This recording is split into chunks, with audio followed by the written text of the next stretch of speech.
Q&A session. Nick is going to kind of moderate the Q&A for us. Nick Gallo with Ethico, formerly Compliance Line, is a very much a ECI partner, and we work with him across everything that we do here. So we're excited to have him here to help moderate the conversation. And the panelists that are here, if you have particular questions, they are here and we'll be happy to engage and participate. So Nick, you can take it away. So we're putting all the panelists up here? All of our panelists are not here, but I am going to start pinning them. I do see Deborah. Yeah. Well, why don't we start with Deb? Oh, hey, Terry. How's it going? Oh, this is fun. I love ECI. I love ESG, as you guys know. Pretty excited to kind of dive in here and start the conversation. So as always, we want this to be very conversational. If you can just drop your questions in the chat, we'll talk about them. And what I think this can be a really beautiful picture of is the kind of magic of the diversity in this group, the magic of all these different experiences, and the magic of our broad industry in terms of us being able to collaborate together across company lines and across state lines and across everything else for this one goal that's kind of at the core of what we all are in this business for, which is to make the world a better place. So with that, why don't I just start? So drop your questions in, raise your hand if you have questions, and we'll call on you, and we can just make this kind of a nice coffee talk. How does that sound? Everyone have their coffee? Very good. I have mine, of course. Let's start with, here's a great one. So everyone jump in. Hey, Chris, how's it going? So with regard to the S component, would you provide some thoughts on addressing emotional and mental well-being of the team members? Deb, why don't we start with you? You are like my wellness guru. So why don't we start with you? I'm sure you got something to say on that. You're not, and if you're talking, we can't hear you. Duh. Thank you. Deb, there you go. Thank you. So when we're talking about the wellness, I have to talk to you later. I'm in a conference right now. You're talking through the people that I'm trying to listen to. I say skip that conference, Terry. Oh. So when Sorry about that. I thought it was on mute. That's all right. When we're talking about the wellness of the team, let me ask the person who asked the question. Do you mean our team, the ethics and compliance team with the ESG team, or do you mean the organizational team? I would say let's start out and go in. Let's start with the whole thing, and then we can go to the individual teams. Okay, so certainly when it comes to the S and the G, the wellness, the resilience of the organization depends on the resilience of all of the people in the organization, right? So the bottom line about wellness is dignity and belonging. So if we have a collective focus on that, and that means that requires psychological safety, right? So, we have our selfish reasons in ethics and compliance for driving psychological safety in a, sort of a speaking up about wrongdoing way. But at its most basic level, the sense that you belong, that people care about your wellness, that you're treated with dignity and respect, that's at the core of the wellness of each individual in the organization, right? So if we can be advocates for creating psychological safety, then it's going to give people the space to ask for help if they need it, to push back politely if they're being treated disrespectfully, or if we see people being treated in an undignified or disrespectful way, we can speak up. We can be, as Nick knows, I'm not a fan of the term whistleblower. I prefer the term upstander. And so we can be upstanders if we feel that there's something that needs to be called out and course corrected. So sort of at the broader level, the well-being in an S&G sort of perspective of the resilience depends on the resilience of everyone in the organization. Does that hit that note the way you want to? It does actually. Yeah, I think it's an interesting reframe, and I think it's I think it's pretty spot on, and it's at least something that's pretty actionable at a sort of very wide scale, right? To the extent that we're able to sort of close that gap between this aspirational and the actual culture. I mean, the biggest lever and the probably most efficient lever, to your point, is getting that psychological safety as a foundation that the company can sort of build upon. When people's voices matter, when their ideas matter, where they feel, again, I keep going back to that conversation me and you had at dinner, Deb. Where, in the safety world, every life matters. You know what I'm saying? Whether you're the CEO or you're somebody who just started or a temp or whatever, every life has the same value. And yet in the knowledge work, it seems like that same perception hasn't turned on yet for some reason, maybe because there's no regulation. I don't know. We can sort of navel gaze about that. But if we can start to incorporate that type of a mentality, there's all those positive externalities that are really going to drive forward a lot of the well-being that I think we're trying to create. Absolutely. You shared my Harvard Business Review article yesterday in our session. Yeah. One of the things that's in there is kind of a way to make if you'll excuse the expression, business case, but a way to explain the value of psychological safety to people who aren't in ethics and compliance or HR or ESG. And that's where starting from belonging should resonate for anybody you talk to, because everybody wants to feel that way. Everybody understands the importance of feeling that way. And you can get from belonging to inclusion to innovation. If you feel that your opinions matter, you're going to be more engaged, right? So that's important to organizational leaders, having people be engaged and not be, walking out the door, or disengaging, right? So you can make the argument for psychological safety in ways that are kind of different from the ways we usually do it in ethics and compliance when we're talking about speaking up. The other piece, though, about well-being, if I can have 60 seconds for this, is we are in a profession, for ethics and compliance people generally, we're in a profession that can be very draining. It can be sometimes thankless. Yep. It sometimes can take a lot of courage to do what we do. And that takes a lot of, sort of fortitude from the inside. We have to be grounded, and we have to have kind of an auxiliary tank of energy every day when we start our day.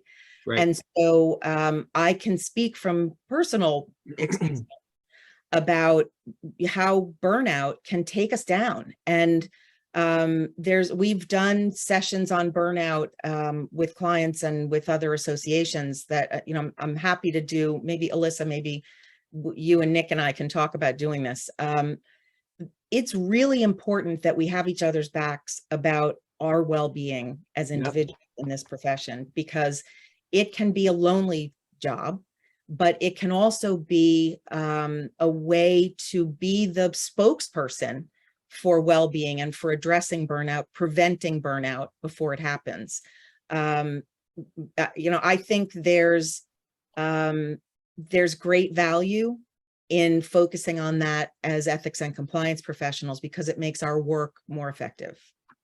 So there's this old joke, Chris, I'm going to come to you in a second. I'd love to hear your thoughts as well. There's this old joke of this guy goes to his doctor and he says, "Doc, I'm brutally depressed. I have anxiety. I have so much depression. I'm in the worst moods all the time." And the doctor said, "Listen, what you need to do, the great Palachi's coming in town. He's a famous clown. He's hilarious. You just need to go and see the great Palachi. Take your wife, go and enjoy a show, and it'll kind of get your mind out of this rut that you've been in." And the guy drops his head into his hands and begins weeping. And he says, "I am the great Palachi." So to your point, our teams, if we are the purveyors of a speak up culture, and we're the ones that we are trying to drive this psychological safety forward, our teams have to be happy themselves. We have to be focusing on our wellness themselves, or it's going to be a hollow impact that we're having across the organization. So focusing that wellness, and at least focusing those principles of speak up and psychological safety on that small group that you probably have the most sort of influence and control over just due to proximity and so forth, is going to at least be something that some way that you can keep your own house in order, right? Chris, what do you have to add to that?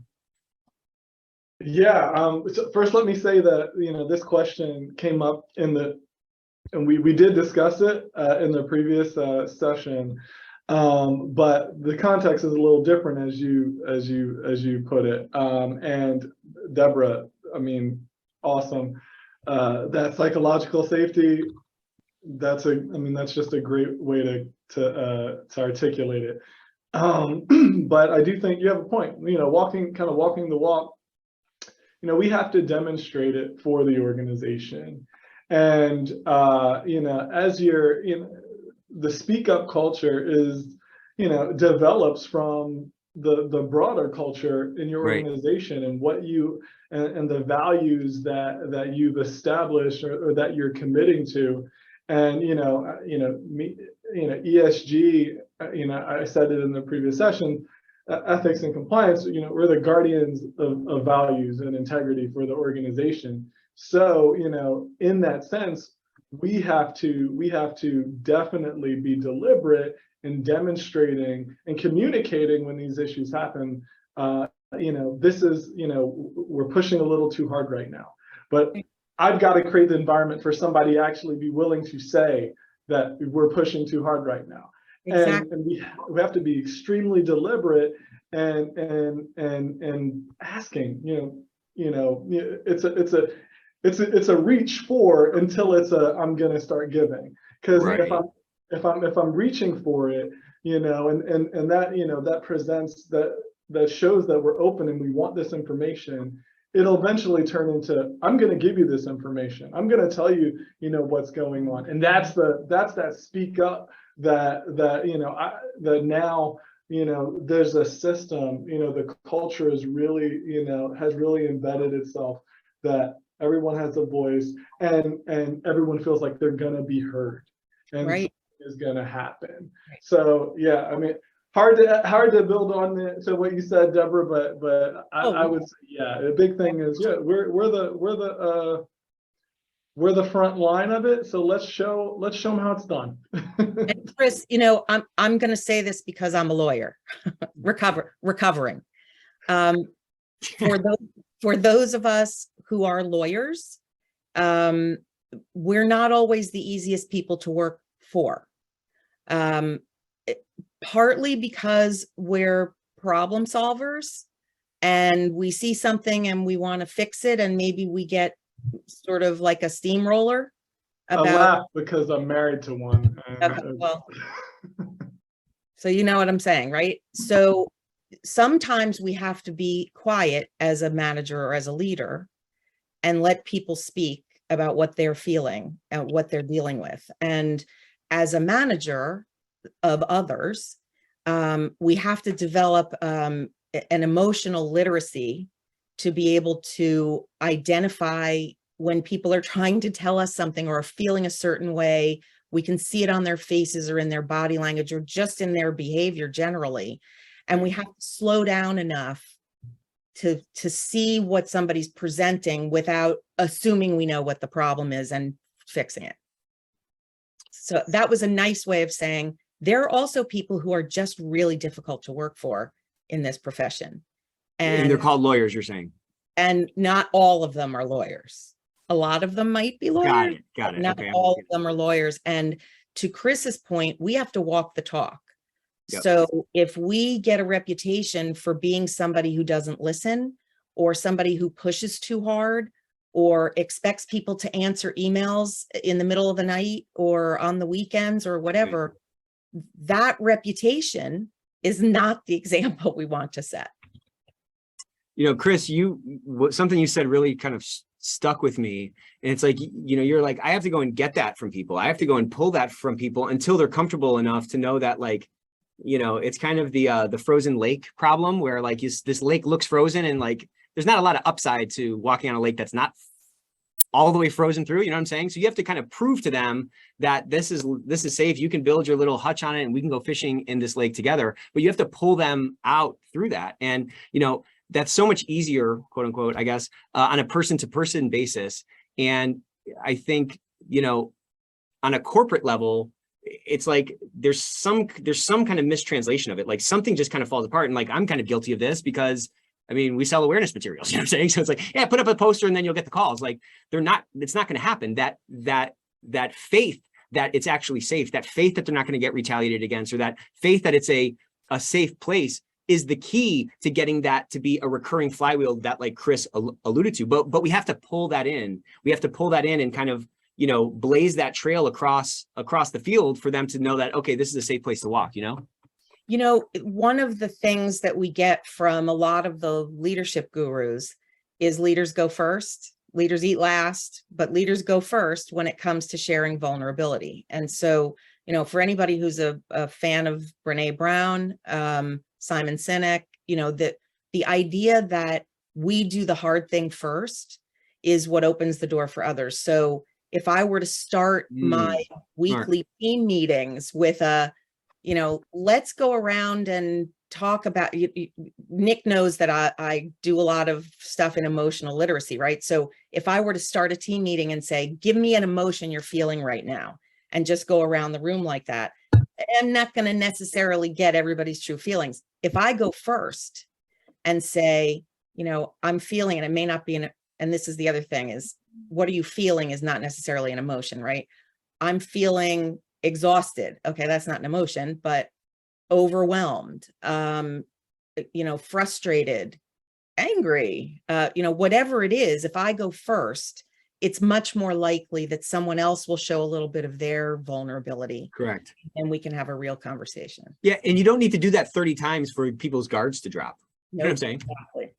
Because to Chris's point, people want to share it, but they have had a lot of bad experiences. And we know from that ECI report, you know, 4 out of 5 people are experiencing some kind of retaliation. That book, if you don't have it, so go on Amazon and get it. I mean, it's a great book. It's, I mean, if you're concerned about emotional literacy, that book is it. Yes. So it's Brené Brown. For those of you who are listening and not on video, Brené Brown's latest book is called Atlas of the Heart. And it's sort of like an encyclopedia of feelings and emotions. But the way she breaks it down is, you know, here's how stress is different from overwhelm. Here's the way into this is in the research, she talks about how, and I don't know if it's hers, somebody's research, that on average, adults can only identify 3 emotions: happy, sad, angry.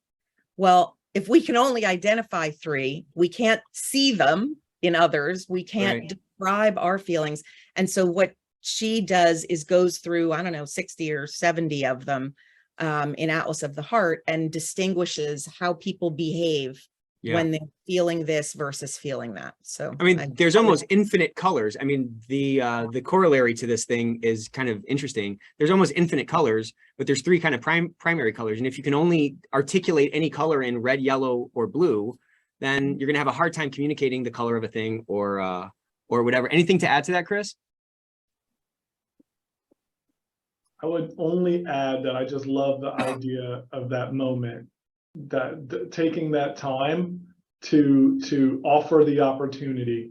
And I really think that is the bridge from the poll to the now it's just generative, is because now you're systematizing the opportunity. Smart. And then, you know, and it reinforces that, oh yeah, somebody's listening, somebody cares, you know, okay, something's happening. Right. And so, yeah, I think that was a critical piece from one to the next. Here's an opportunity. You don't have to, but over time, you know, you're going to build this culture, even, you know, that internal cohesiveness that is going to facilitate, okay, I understand what's going on here. I understand how to get the best out of my people, you know, if I'm in that manager role, because I'm just in tune with them and I understand them and I understand, you know, what's affecting them, and I can use whatever influence I have to address it. You know, you said something, you used an interesting word there, Chris. You said systematizing it. And I think for a lot of people, I'll even say for myself at some level, you know, culture seems like this sort of soft amorphous thing. And then we have all these other things that are harder and they're more, you know, system-based, you know what I'm saying? Like one's a yin, one's a yang or something.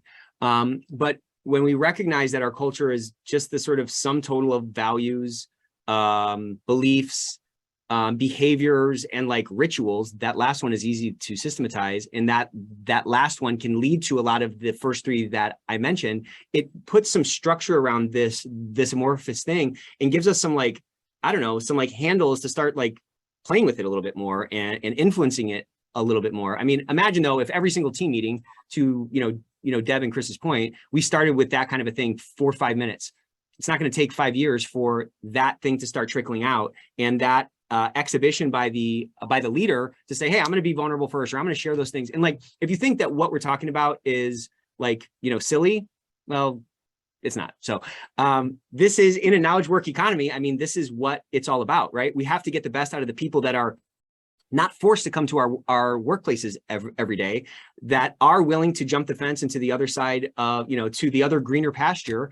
Now that labor mobility is higher than it's ever been, the cost of job switching is lower than it's ever been, and people are switching jobs. You know, 62% I think are changing on a primary or secondary reason because they don't believe in the mission of the organization. That's just another sort of description of this shape that we're talking about. And if we are, as Chris said, the guardians of this kind of stuff, the culture and so forth, and if we're in knowledge work where there's a ton of dead weight lost in every single organization due to disengaged employees, due to high turnover and so forth, if we can affect those things, we can very quickly start to have a massive impact, not just on the bottom line, not just on the company itself, but on the experience of the human beings that are coming to our work every day and going back home. If we can air out some of the toxicity that are in our workplaces, then that is going to, you know, look, I get this might sound trite. I'm a trite guy. It can make our world better. It can make our communities better because it's going to make those homes better, right? So I can nerd out on this all day. Let's go to the next question here, unless anybody has something else to add. I'm gonna put a link to an article in the chat that speaks directly to how to fix the toxic cultures that are driving the Great Resignation, if anybody's interested. Yeah, please drop it in there. Okay, we got a question here. I'm just reading these blind, so here we go. With regard to remote and hybrid work environments, any thoughts on how organizations can accurately calculate energy consumption? Oh, this is the one about energy consumption and emissions if team members operate outside of on-site facilities. Should this be a concern for organizations? So as you guys are thinking about this, I'll give my answer. I would say that you can make some pretty high level, well, Deb, I think you actually have an anecdote on how you've done this exact thing. You can make some high level assumptions that are probably 80 to 90% correct, comparing what the old state was versus what our new state was of, you know, perhaps a work from home environment. What would you add to that question, Deb? Well, you know, your extreme makeover sessions always remind me of this. We are so careful in our profession about not, you know, overestimating what's possible, right? We have to have data and research on everything. No, you can sort of ballpark how much gas it takes for every employee to drive to the office if everybody's driving, right? We did this, I'm going to show my age. We did this in the early 90s when we were trying to justify a telecommuting policy. And so just a kind of a back of the envelope sketch of how much energy is used if people are driving to work or driving to the train station even, versus staying home. And you know, it was easy to come up with the resources we needed to buy people home computers back then by using just that number. Here's what we're going to save. I mean, all of these years later, I know there's a lot more data available than what we had in 1994. Is that what you want, the anecdote you wanted me to talk about? Yeah, I think that's right. Yeah, that is the exact one I'm trying to talk about. And, you know, you said something at the start of your answer where you said, you know, what was it? You said like, we're so kind of biased against inaccuracy is essentially it. Exactly. We're so cautious about the data. But like, why are we playing with different tools than everybody else? Why are we putting, every other department is not constrained by this thing, right? Sales isn't constrained by it. I can guarantee you the biz dev, the M&A department, they're absolutely not constrained by this thing, right? So why do we put these added shackles on ourselves? We can make base level conservative assumptions for things where we might not have great data, cite it, and then now you can have a discussion with somebody and get some engagement with the person that you're trying to persuade to play around with those inputs. But don't let the fear of not having, something that's tied out to the penny in terms of accuracy prevent you from engaging in an estimation that's probably 80% correct. Right. Can I add to that? Yeah, go ahead, Chris. I mean, absolutely, Deborah. Like, we are so kind of just beholden to this number. And I think what drives it is this level of uncertainty that is very unique to carbon accounting. It's so nebulous to us that we don't know how off we are. Are we a little bit off? Are we massively off? And that uncertainty is really troubling. And so we try our best to get to as accurate and as detailed as we can. And it's not necessary. And everything about this is an evolution. And as we go through this process of understanding our footprint, in whatever area, we use the information we have and we're transparent about it. We say, this is how we got to where we got. We base it on this info, and we understand that, over time, we're going to try to get better information. Right. And then, quick plug, OneTrust, we have a carbon accounting platform. So if you're looking for a marginal, increase in certainty around certain objects, or to maybe apply a methodology, then you can use a third party that spends their, that's their bread and butter in focusing on those topics. But I don't want, it should never be an impediment to jumping in. Right. Go for it. Take a swag. I don't know if you get any engineers, or is it just me? I'm an engineer.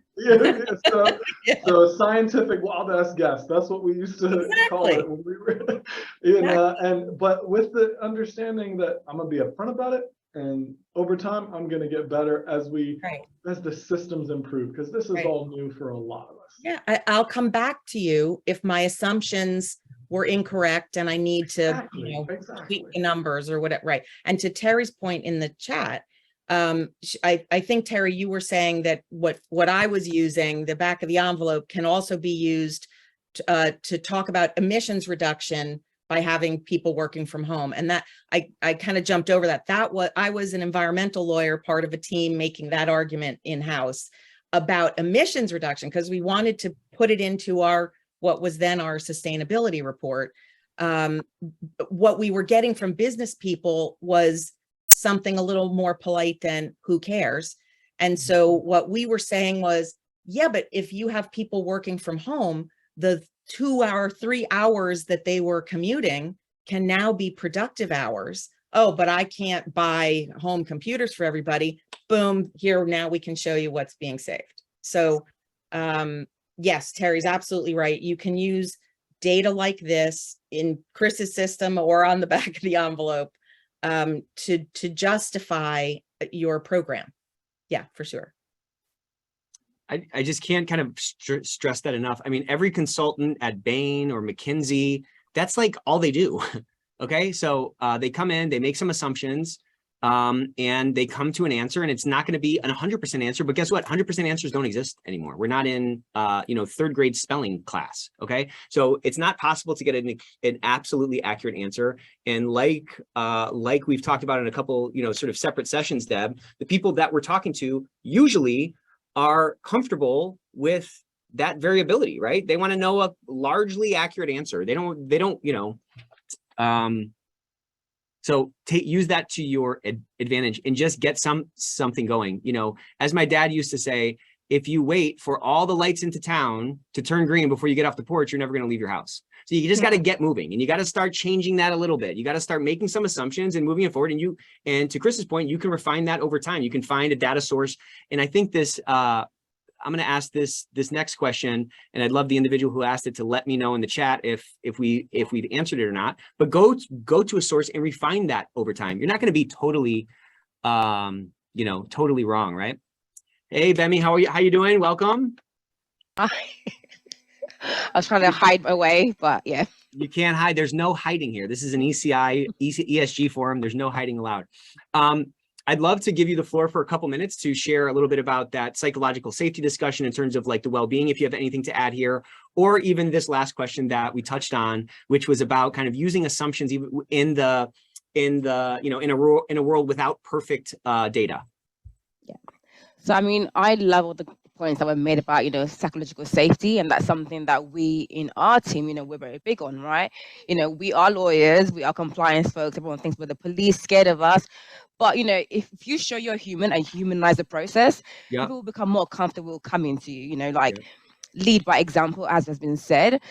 For me, I always make sure that I share my experiences. If I'm frustrated about something, I will share that, not just within our team, but with our marketing team, or our sales team, across the wider business.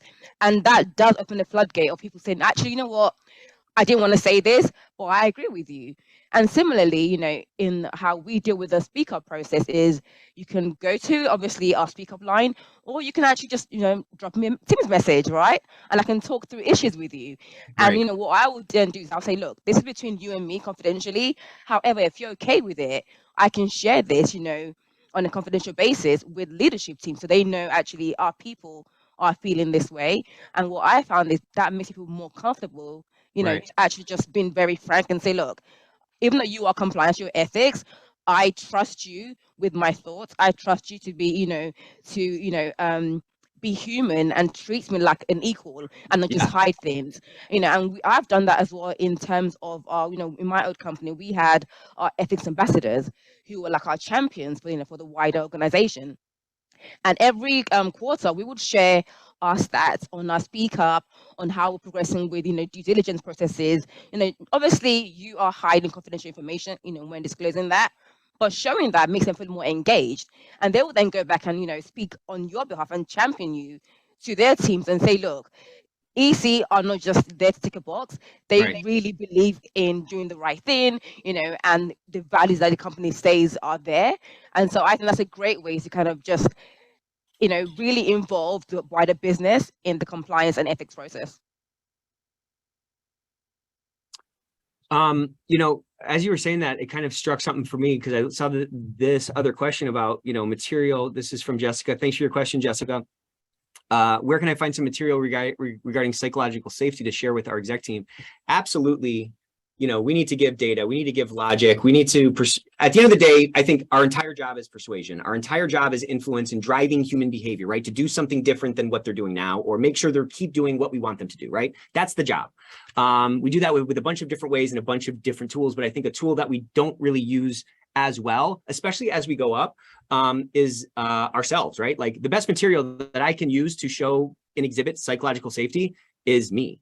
And, whether I'm a leader of a team doing what Deb was talking about and starting out by showing my own vulnerability or humanizing myself to them, that's absolutely in play, do that. But also when you're going to your executive team, don't be scared to humanize yourself to them as well. Like you can be we have to shed these old structures that have governed our economy and governed our workplaces for the last, 150 years. The Industrial Revolution needed a bunch of hierarchical structures. That's what drove all the wars, and that's what drove that kind of top-down, pyramid style organization that we've all, that is kind of a vestigial structure that's still kind of infecting our knowledge work economies, which need to be flatter because we are our work. The assets in our company are the human beings. So in that context, a leader is really anybody who's willing to be an example to somebody else. Be an example to somebody else and step out in an uncomfortable situation and speak up about something or exhibit the type of behavior that is in line with that culture, irrespective of rank, right? So I'm just saying, when you go to an exec, absolutely bring that data. You need to hit all edges all corners of Aristotle's rhetorical triangle, right? The ethos, the pathos, and the logos. But you can't just live in the logos. You have to get the ethos and you have to get the pathos involved. And the pathos is the emotion, and the pathos is, and the ethos is that sort of ethical appeal. Well, you can hit both of those by sharing with your, by sharing yourself and say, listen, I'm a little even nervous to do this. I'm just saying, how can you humanize that interaction some more to exhibit the type of psychological safety you want them to exhibit? Just because they're a little bit taller or a little bit higher up in the organization doesn't mean that they're not a human being, of course, right? And I think that, go on, Dave. I was just going to say to the question about materials on psychological safety, Alyssa put a link to an article I co-authored with one of my colleagues, Marin Guba, for Harvard Business Review a couple months ago. It occurs to me also, Alyssa, that Marin and I spoke in 2021 at the Impact Conference, specifically on psychological safety and the connection to creating this kind of culture.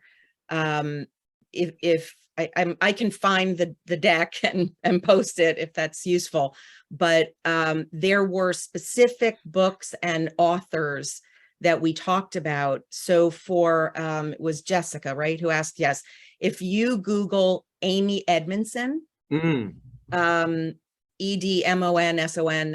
she's a professor, researcher who really broke a lot of new ground about psychological safety in teams. Yeah. If you Google Timothy Clark, he wrote a book last year that's in our deck with some detail called the 4 Stages of Psychological Safety. And that's where, I was talking earlier about belonging being at the core. That's completely consistent with what he says as the first stage. And then who else can I tell you about? I would say those 2 are probably the best places to go first, because there's so much more to psychological safety than the psychological safety we talk about when it comes to speaking up in a compliance and ethics context. It's directly connected first and foremost to belonging and inclusion. Sorry, I'm sorry I had jumped in. I was interrupting, but this is a psychologically safe environment, so we're good here. Emmy, your turn. No, I definitely agree with that. And I think, for me, what I do is, and I'm just speaking to the point in the comments about, women generally, struggling with, exhibiting, our emotional needs or feelings in the workplace. And, as a tech company, that's quite young, I definitely have seen a big difference in how that works compared to a more traditional, and well-established organization. I think actually people can learn from, these younger companies in that regard. Everyone, is equal. You might have the CEO, you might have, individual contributors, but really, everyone's able to say, look, this is my view, this is how I feel, and I've been able to take that on board. And I think actually companies who do that will actually see a greater retention in their workforce, in people wanting to join the organization. In society now, we will see, people being called out. The cost of social media is a real thing, and so by leadership understanding that, that providing that safety for their people will actually increase their organizational value, both internally and externally. And I think it's a good way of selling that to them. Go ahead. Were you about to say something, Deb? I just said amen. Oh, amen. Okay. Right. All right. I got a great question here. This should spin some, please drop some more questions in the chat. We're trying to work through them. But Kirk asked, when E&C converges with ESG, what related functions or concerns are left out? Good question. Will either E&C or ESG become the overall term in corporate practice? Interesting question. Let's start with you, Deb. I want to say that's a trick question, because I don't think we need to be exclusionary. And I think it's going to be, case by case. Each company, each organization is going to take their own approach. But I think that whoever is leading in ESG needs to be inclusive, needs to break down silos. We talked about this yesterday. You know, I have sort of a round table diagram in my slides from yesterday. There are a lot of functions that need to be around the table when it comes to setting the strategy and implementing the strategy. And so ideally, we don't want to, we want to prevent exactly what you're talking about, Kirk. And I think it's really important that you flagged it, that, you know, we don't elbow anybody out of the conversation just because we happen to be leading it in our organization. Okay, good. What would you add? Down the slides. Thank you. Would you add anything to that, Bemi? Am I pronouncing your name right? You absolutely are. Good, very good. So I think, you know, as you know, Deborah said, whether it's EC or, you know, HR or, you know, ESG that owns the program, everyone has something to contribute. And I think, you know, I've been in organizations where ethics did lead the program, and now, you know, at OneTrust, where, you know, we've got our ESG function, you know, the fact that the clues in the name ESG, encompasses so much, you know, and I think, you know, even though we as ethics might have SME on part of it, we don't know everything. We have to collaborate with the various, you know, teams, you know, from including finance, for example, right? You know, finance might not be an obvious one in terms of what they can contribute, but they have, you know, they're a huge stakeholder in the ESG program. You know, so for me, I think I always look at whether I'm part of the team leading it or collaborating on it, thinking actually, who do I need to speak to? Who do I need to reach out to? You know, what I'm saying, am I considering other perspective? Example, you know, our comms team are part of our, you know, ESG program management, right? Because they're the ones often will be the one, you know, speaking out in terms of, you know, media posts about what we're doing in the ESG space, what we're achieving, you know, what progress we're making. So then it's to be part of that discussion, you know, to understand actually what are we doing from a strategic perspective and what are we doing in terms of the output for that strategy. So I think Kirk is kind of asking this. Can you guys see this? Is this how is ESG at some point going to sort of subsume ethics and compliance? That's A. I'd love to hear a vote. This is A. And then here's B. Or is it kind of just more like a Venn diagram where like ESG and ENC kind of overlap, but there's some stuff in ENC that's sort of outside of the parameters of ESG, and there's obviously stuff in ESG that's not part of ENC, perhaps, you know? So vote on that, A and B, please. I'd love to hear what everyone thinks. And is that a different question than what you answered from your perspective, Deb? No, that's exactly what I was saying, is we shouldn't be assuming that one is bigger than the other and elbows out the little guy or the, you know, we have so much overlap. There are so many risk areas in ethics and compliance that are also considered part of E or S or G, that there's, you know, an abundance of work for all of us. And there are other functions besides ESG and ethics and compliance that need to be around the table to make sure we're getting this right. So, you know, if marketing or investor relations somehow steps into the driver's seat on ESG, no offense, but I think we're all in trouble. So, you know, having a sort of inclusive, collaborative, cross-functional approach to this is important. And then having a racy chart, you know, who's accountable for it is not the same as who's responsible or should be consulted or should be informed, right? So if there's an ESG officer, hallelujah, because that's still not the case in a lot of places, but that person needs to bring in lots of other subject matter expertise, needs to consult with the parts of the organization that maybe have a better connection to certain stakeholders, to customers or clients or to regulators or to supply chain, right? That who's talking to the employees. So it takes a village to come up with an ESG strategy. So it sounds like 10 years from now, you think these will still be sort of separate functions and separate activities. No, I voted for B, the overlap. You did. Yes. Yeah. But separation still, not like there's a full convergence. I think it really depends on the organization. You know, if you're in, for example, if you're in manufacturing of some sort, or a field services kind of business where there's a lot of E involved, then, you know, that's a big part of your compliance program. Environment and safety, for example, be a big part of your compliance program. It's also a big part of your ESG program. And so because of the E and the S. So I don't think they'd be separate in 10 years. I think they would be, you know, some people have talked about having a chief integrity officer.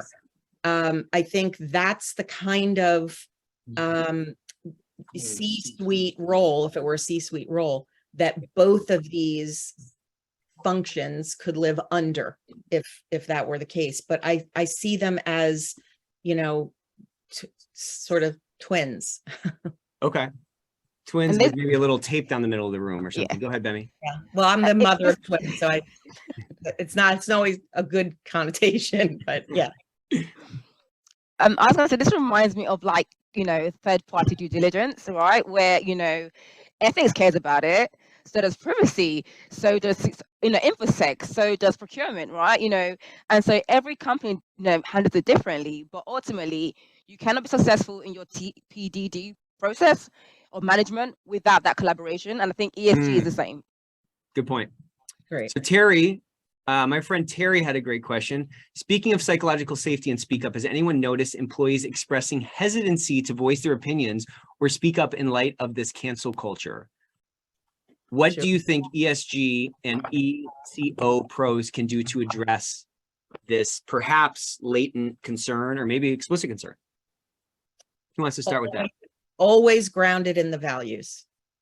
If you're working in this organization, this is what I would say. In this organization, the commitment we make to each other is that we're going to behave in accordance with the values. And we could have personal political views that maybe are different from a position that the company takes. Feel free to tell us what you think we should be doing. But as long as the conversations about things that lead to cancel culture conversations, if we ground them in the values that we share as colleagues, then it can be a respectful dialogue. Or the values are BS, and then we got to work on our values. Yeah. Deborah, that is spot on. I think, you know, when I look at it, it's about the intention. You know, you don't know what you don't know. We all have our unconscious biases based on, you know, how we grew up, you know, our environment. So long as you're coming and, you know, you're creating that safe space to let everyone know that it's okay to have questions, but when you're framing your questions, you know, think about, you know, what you're saying and how you're saying it to ensure that, you know, you'll be mindful of others. You know, I've had situations where someone has come and said, look, we've got unconscious bias training, but some people don't believe in unconscious bias. They think it's a pointless exercise. You know, it's about educating them on why it's important, you know, and why, you know, they might not think it is, but guarantee that in one way or the other, they have, you know, thoughts and behaviors that, you know, they don't realize they're exhibiting that negatively impacts other people. Right. It's an interesting question, though, because I think it's either a founded fear or an unfounded fear. And in either case, those values can be sort of reinforcing of that fear, perhaps from their perspective, or they can, you know, shatter that. But if we're not tying down to those anchor points of values, the hope of people, you know, we can't cross our fingers and hope people just believe the values. Those are going to be experiential to some degree. At best, the values on the wall or the values we introduce are like a hint at what they might see, but they have to actually see it and feel it for them to actually buy into it. That's been my experience. Yes. Where these conversations can get really challenging is when the organization takes a position on a societal issue and employees agree or disagree with that. And I think as long as the company's position is consistent with the values, then the company is being who they say they are. Yeah. And if you're not comfortable with that as an employee, then maybe you don't belong here. Yeah. And that's a tough line to take, but if the company is taking a position publicly that speaks to who we are as a company, and you can't get there, then you have, I think, some tough questions to ask yourself. Yeah.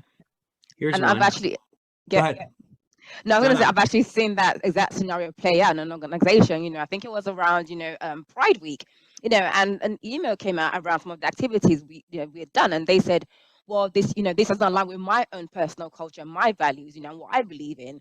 And it was a discussion between, ethics, HR, D and I lead, and say, look, this has come through the system, how do you want to deal with this? And we said, look, fundamentally, our values is that we respect and support everyone. So therefore, we are not going to apologize for this.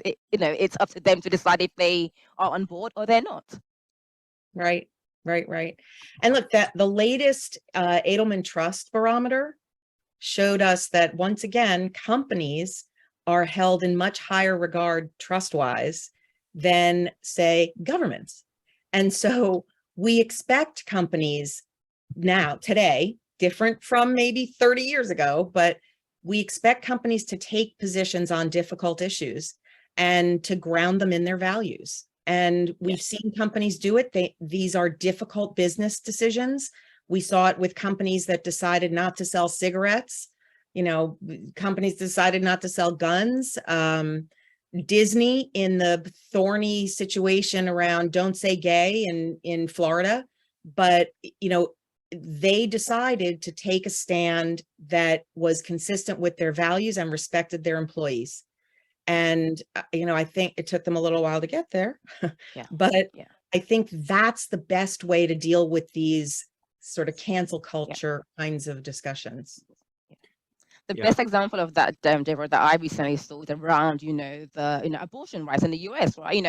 And it became an actual legal point, and companies saying, we will take the risk. We feel so strongly about this, we will take that risk. And, that can only be a good thing, for the business and sustainability, I think. Right. If you're consistent with your values, who's going to take issue with that? Well, I mean, it goes back to that Kroger thing. Like, are they real or are they fake? Exactly. You know what I'm saying? And I think people behind the scenes, listen, the market experience is going to be a function of the employee experience because it's one experience.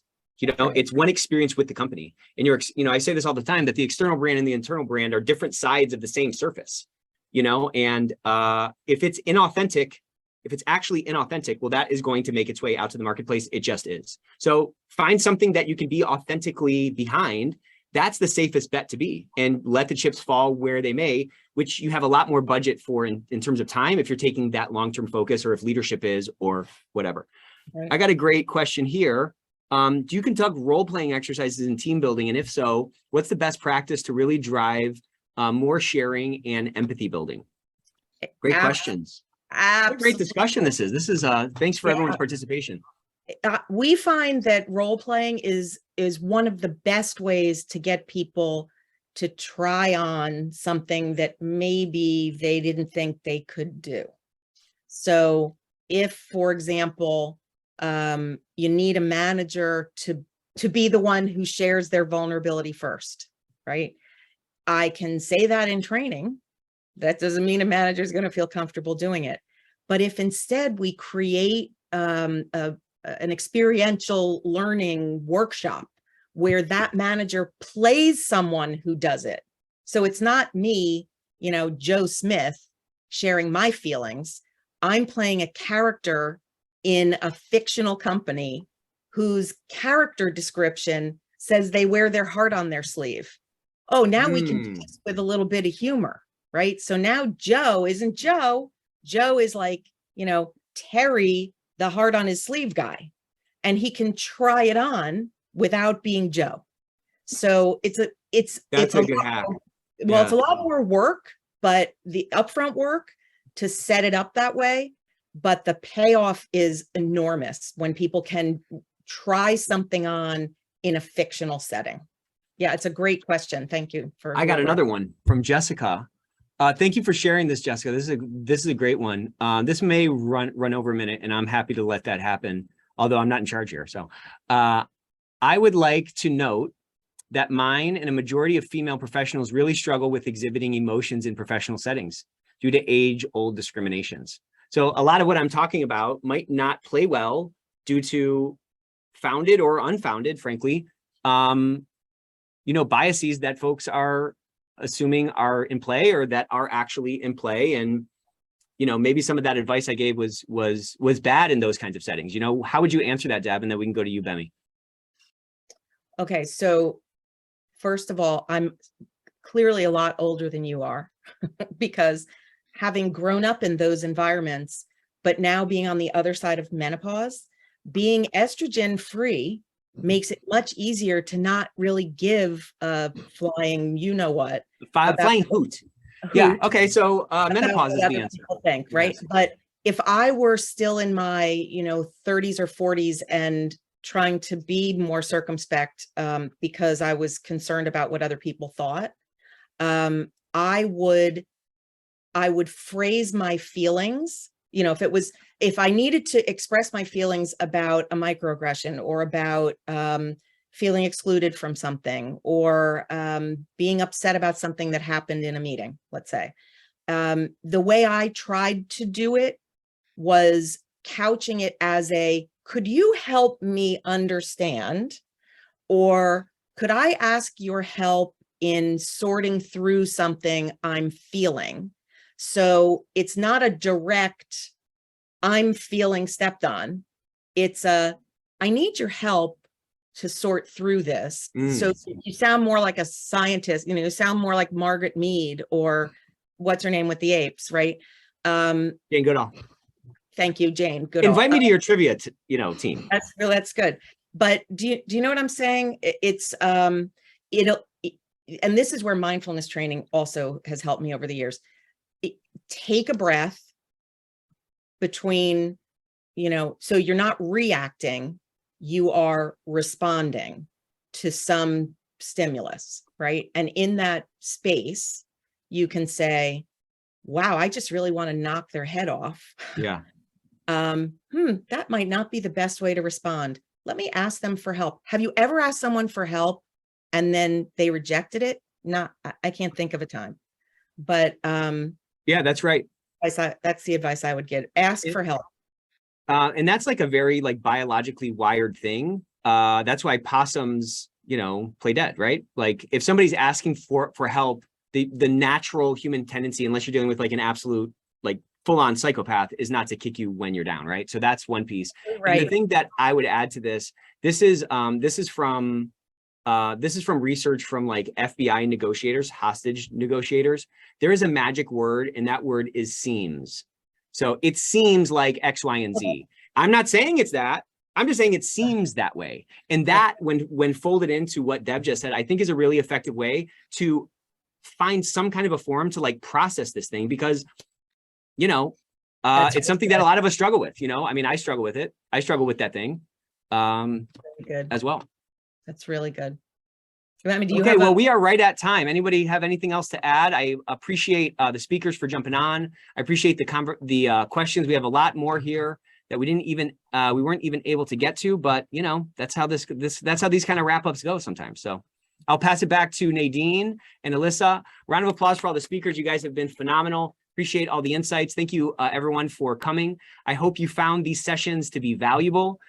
Reach out to me, and I'm sure reach out to Deb and Bemi and everybody else on here. We should all be friends. We should all be connected. And we should all be reaching out to each other and building our network, because your network is too small. It should be bigger. Okay, I'm going to say that forever, regardless of the size. It should always be bigger. There should always be more people that you can reach out to. This is a very special. We're in a very special industry at a very special time. It's once in a lifetime type of thing. And we have to take advantage of it, or these opportunities are going to slip right through our fingertips. We are so close to having the types of workplaces that we've all dreamed for. So with that, Nadine, back to you. Thank you, Nick. Thank you, everybody, for attending today. We are excited that everybody is here. We hope you took away a lot of good information. We can't hear you that well, Nadine. Sorry. Can you hear me? I can lip read, so you're good. Thank you to everybody for attending. Alyssa, can you hear me? You're a little bit echoey. It's just okay. Anyways, if everybody could remember to take the final poll before leaving, we thank you all for being here. We thank you to all of our sponsors for continuing to support ECI and to help us all find our way as we talk about ESG and ENC and how those roles come together. If you could please visit the toolkit page for any resources or downloads that you'd like for today, those are there. Again, make sure you take the poll, and then last but not least, make sure you bookmark ECI's event page. Alyssa's going to drop that in the chat here so you can stay up to date with all of our events and things that we have going on in